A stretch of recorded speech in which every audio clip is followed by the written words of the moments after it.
This is the show, and I'm jayboman. We're talking video games.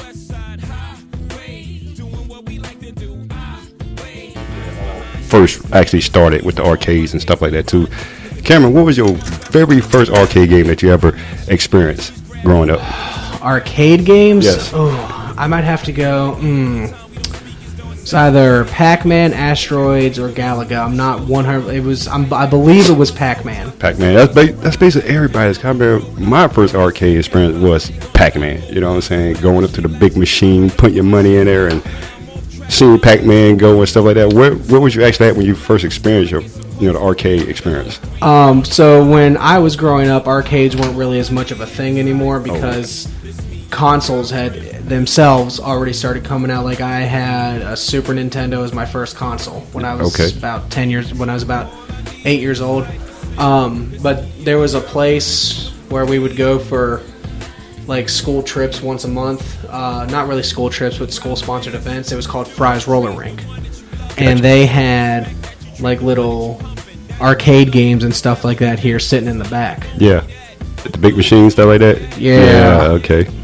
It was a skating rink, but they also had like arcade games and stuff. Games. My first was at a laundromat. Mom go wash clothes, and you see the big arcade machines there, and you want that quarter just to get started, so you have something to do while she's washing clothes. And yeah. With the arcade, it was something back in my days. Back in the early 90s, I believe, 80s, where you can go somewhere with your friends, hang out. You're not just sitting at home. You actually got out the house, went to a building, and played video games. It cost you money, but it was a fun time to hang out with your friends and stuff like that too as well. And they started events to the consoles, stuff like that too. So let's get into the consoles. What's your main console that you prefer or plays on? The current one I have is my PlayStation 4. Yeah, that's me too. I love it. Go ahead. Now, so my console history is my parents, when one of the first purchases they made together as a couple was the Super Nintendo. Yep. And they eventually gave that to me when I was turned about 7, 8 years old.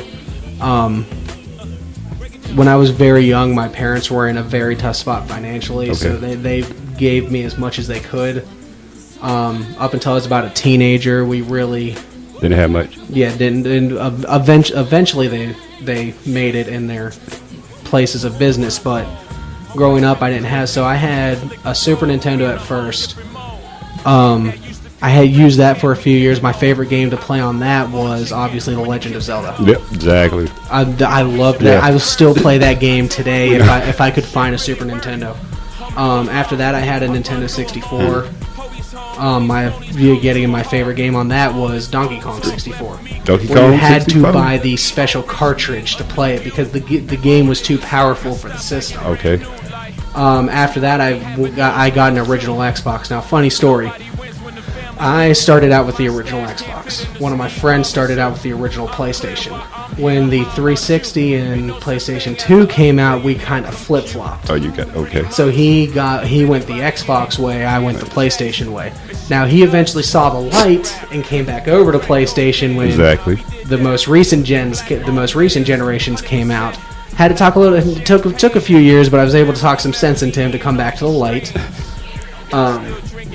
But no, so I've been pretty much a Sony PlayStation guy ever since. Yeah, me too. Yeah, first start off with the Nintendo with the square controllers, the box type. You got to blow the game out and make sure it worked. Stick another game in there. So I was with the box Nintendo, then went on to the Super Nintendo, then the PS1. It was like the most best thing that I ever had. I didn't want to get rid of it. Then here comes the PS2. See, gotta have it. As much as I love the PlayStation 4, the PlayStation 2 is probably my favorite console I've ever had. It's about the best. It's also considered one of the best consoles of all time, considering how long it lasted. Exactly. They were making games for it like 10, 12 years after its release, and that doesn't happen on consoles. They was making games when the PS3 came out, but the game that really got me into the PlayStation had to be that God of War. That very first one. It was just, I think it was the platform for me for PlayStation was that God of War. It was that game, and I was in love with it ever since. I've always wanted to play God of War. Never been really my thing. PlayStation games that really got me were, like I said, Kingdom Hearts used to be a PlayStation exclusive, obviously, except for the side games. But PlayStation 3, they're releasing it on Xbox One and all that. But no, it was games like Uncharted on the PS3, Kingdom Hearts on the PlayStation 2, Oak Age Shadow King. It's games like that got me hooked on the PlayStation itself.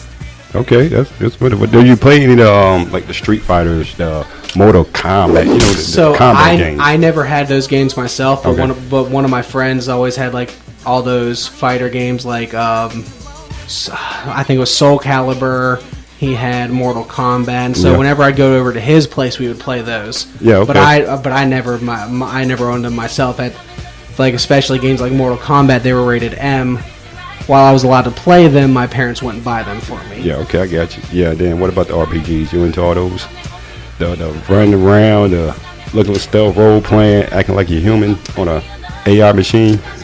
RPG is probably my favorite genre, RPG or action adventure. Sometimes those two mix very easily in games like Legend of Zelda, Kingdom Hearts, like I said earlier, is kind of like that. So it's probably my favorite genre of all of them. All of them, the role playing. Yeah, do you like being online? Like, say, that's pick a game, Fortnite. That's about the recent online that most everybody's on to right now. Are you an online gamer with playing with people, or are you just solo mostly? So it really depends. A lot of the games I've been playing recently have been solo player games.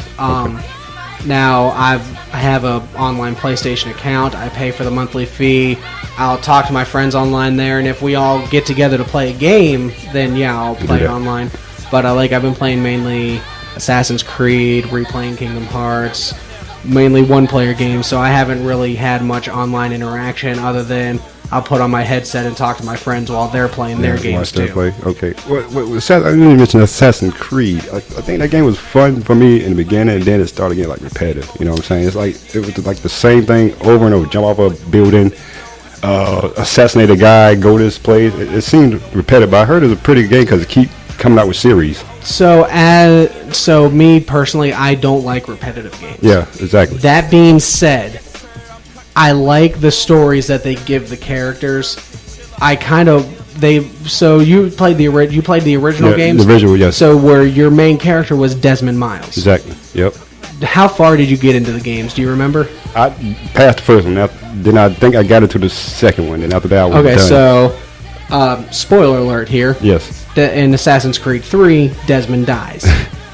So you lose your main character after that. So from 4 on through, I think they're on to 10 now with Assassin's Creed Origins. Up through 4 through 9, you didn't really have a main character. Like Assassin's Creed 4 Black Flag, and Assassin's Creed 5 Rogue. You had a character that you controlled outside of your whole piloting this assassin, but you couldn't really do much with that character. It was you were watching it in first person mode, and you could walk around and hack things. That was about what you could do. And then when it came to the next 3, the next 4, 6, 7, 8, and 9, the only outside of the assassin realm, like when you were using your assassin, the only interaction outside of that was you got to see glimpses. You didn't really get to do much. Now, when it came to Assassin's Creed Origins, that was when they finally put you into the hands of another character. Something different. Yeah, so they finally went back to the whole Desmond Miles route where you actually got to control someone when you were outside the Animus. Okay, that's good. That's good deal there. Now, another one is, do you think that when you was younger, that video games caused you to do violent things? Back in the day, they say video games promoted violence because it was too violent, and these games was too much. Did it ever have that effect on you while you played these violent video games? Sorry for that heavy sigh here, but I just had to do a major facepalm there. Video games don't make me violent. Video games let me let out my aggression. Yes, exactly. Like if I had a bad day, I'd come home, I'd plug in Grand Theft Auto, and I'd just go on a mass murder spree. Exactly. Now a lot of people who listen to this are going to take that as, oh man, video games are making him fairly violent. No, video games help me take out my violence. Yes. Like a game I used to play, Castlevania, Lament of Innocence. Yes. I really wish they would re-release that game on PlayStation 4. It's one of my all-time favorite games. Yes. There was one part in the game where me and my friend would always use it to level up really fast. It was a section where it was kind of shaped like almost like a pitchfork type thing, without the middle spear, and it would all. So it was really easy. It would all come together at one spot. Okay. It was really easy to make enemies spawn there. So we would use that for leveling up. Yet again, if I had a bad day at school, I would come home. Right there. I would plug it in. I would go to that spot because it's really quick. You just got to walk into the next area, and then come 2 areas back over, and all of a sudden all the enemies would respawn, and they were there for a long time. Okay. So I would just get there. I'd take my whip, because that's what you use in that game, and I would just beat the crap out of everyone. Exactly. Okay, that's all the time we have right now. I'm Jay Bowman with Cameron, and we're on the subject of video games. We'll see you next time at Canadian School of Broadcasting.